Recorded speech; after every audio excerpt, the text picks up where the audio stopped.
We're standing on the first tee, 490 yards. Not the toughest hole out here, but at 490, a guy like me, that's a par 5. Yeah, that's a par 5. It plays a little downhill, if you can tell. And what you want to do is probably hit it at those right bunkers. Prevailing wind might be at us, so it might be driver. What you're going to see that's different today than during the PGA Championship, we're not going to have much rough today, and the greens will probably be much slower.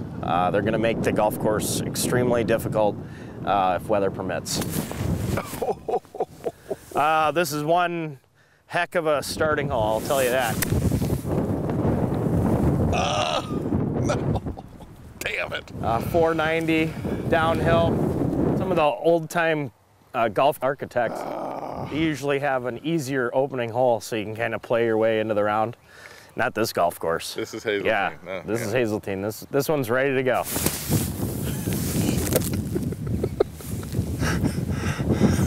You're killing me. Oh, shit.